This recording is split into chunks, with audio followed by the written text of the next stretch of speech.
ఎన్నో వ్యయ ప్రయాసలు కోర్చి సినిమా తీసే దర్శక నిర్మాతలకు ఇటీవలి కాలంలో నెగిటివ్ కమెంట్స్, నెగిటివ్ ట్రోలింగ్ తీవ్ర ఇబ్బందిగా మారింది. స్టార్ హీరోల నుంచి చిన్న చితక హీరోల వరకు ఈ నెగిటివ్ ట్రోలింగ్ వల్ల తీవ్రంగా నష్టపోతున్నారు.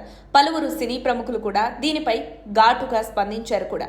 సినిమా రిలీజ్ కావడానికి ముందే ఇందులోని కథ, కథనం, క్యారెక్టర్లపై పుకార్లు వ్యాపింపజేస్తూ దర్శక నిర్మాతలు, నటీనటుల్ని అసభ్యంగా దూషించడం వంటి ఘటనలపై చిత్ర పరిశ్రమ కూడా తీవ్రంగా పరిగణిస్తోంది. తాజాగా తన సినిమాపై నెగిటివ్ ట్రోలింగ్ జరిగితే ఊరుకునేది లేదని ఓ చిన్న దర్శకుడు సవాల్ విసిరారు. ఈ వివరాల్లోకి వెళితే అఖిల్ రాజ్, తేజస్విని జంటగా సాయిలు కంపటి దర్శకత్వంలో తెరకెక్కిన చిత్రం Raju weds Rambai. ETV win originals production లో వేణు ఊడుగుల, రాహుల్ మోపిదేవిలు ఈ చిత్రాన్ని నిర్మించారు.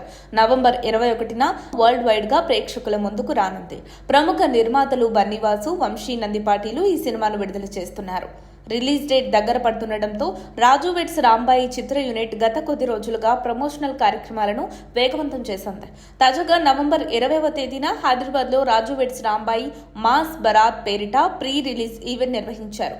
ఈ కార్యక్రమానికి hero Kiran Abbavaram chief guest గా హాజరయ్యారు. ఈ ఈవెంట్ లో నెగిటివ్ కమెంట్స్, ట్రోలింగ్ పై దర్శకుడు సాయిలు కంపాటి హాట్ కమెంట్స్ చేశారు. తమిళనాడుకు ఒక రెహమాన్ ఉన్నాడు, తెలుగుకి సురేష్ బొబ్బిలి రెహమాన్. మంచి మెలోడీస్, ఆర్ఆర్ ఇప్పటికీ గుర్తుంది. ఇక్కడే ఆఫీస్లో ఉన్నప్పుడు విరాట పర్వం ట్రైలర్ బీజిఎం విని నేను ఎన్నోసార్లు ఏడ్చా. అందులో నా పాత జ్ఞాపకాలన్నీ గుర్తు చేసుకున్నా. ఒక మనిషికి తన బీజిఎం ద్వారా పాత జ్ఞాపకాలన్నీ గుర్తు చేయగల సత్తా ఈ మనిషికుంది.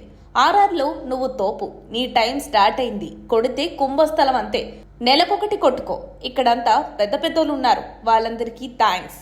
నా టెక్నీషియన్స్ కి థ్యాంక్స్. అందరూ నాకు హెల్ప్ చేశారు, మిగతా వాళ్ళంతా నాకు చాలా హెల్ప్ చేశారని సాయిలు తెలిపారు. ఈ సినిమాను తక్కువ చేసిన వాళ్ళకి ఒకటే చెప్తా, నేను ఊరోణ్ణి, ఊరు కథలే రాస్తా. ఎందుకంటే నేను చేసిన ఊరు, నేను చూసిన మట్టి మనుషులు, పొలాల్లో నాట్లు వేసే మనుషులు, నాగలి పట్టుకుని నడిచే మనుషులు, అమాయకత్వంతో ఉండే ఆటో డ్రైవర్లు, అమ్మాయిలు, వాళ్ళ మధ్య పుట్టే ప్రేమ నాకు ఇవే తెలుసు. నేను హెలికాప్టర్లో నుంచి వచ్చే హీరోని మెట్రో ట్రైన్లో దిగొచ్చే హీరోనో రాయలేను. ఎందుకంటే నా ఒరిజినాలిటీ అది కాదు. నేను అదే రాస్తా, ఇదే తీస్తా, నాకు ఇవే వచ్చు. ఓ కొత్త కథను చెప్పడానికి వచ్చా. ఇదేందో విలేజ్, మట్టి గోడలు, నాది చిన్న బతుకు, ఊరిలో నుంచి వచ్చి ఓ కథ రాసుకున్నా. మిమ్మల్ని హర్ట్ చేస్తే క్షమించండి అన్నా, కానీ దయచేసి నెగిటివ్ ప్రచారం చేయొద్దన్నా అని సాయిలు విజ్ఞప్తి చేశారు. ఒక 15 ఏళ్ళు నరకం చూపించిన ఒక కథని ఆ మనుషుల్ని బయటకు తీసుకొచ్చి కథ చెబుదామనుకుంటే మీకు నచ్చలేదు, చలో లైట్ తీసుకో, కానీ ప్రచారం చేయకండి అన్నా.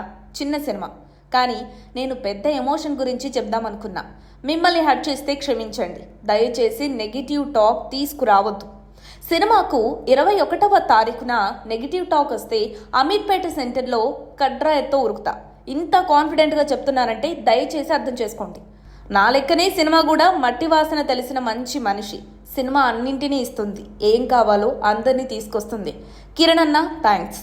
మొన్న బండ్ల గణేష్ అన్న చెప్పింది నిజం. ఆ మనిషి డ్రెస్సింగ్ స్టైల్ కానీ, ఆ మనిషి తీరు కానీ లవ్ యూ అని సాయిలు వ్యాఖ్యానించారు. ప్రస్తుతం ఆయన వ్యాఖ్యలు సోషల్ మీడియాలో వైరల్ అవుతున్నాయి. మాటలు మాస్గా ఉన్నప్పటికీ కథలో దమ్ము, కంటెంట్లో కొత్తదనం లేకపోతే ఎవరూ అంత కాన్ఫిడెంట్గా మాట్లాడలేరు. అందులో కిరణ్ అబ్బవరం పక్కనే ఉండటం ఇంకాస్త బలం. ఏదైనా ఇటువంటి మాటలు, ఘటనలు పరిశ్రమలోకి కొత్త రక్తం వచ్చిందనే దానికి సంకేతాలుగా నమో అభివర్ణిస్తూ all the best Raju weds Rambai.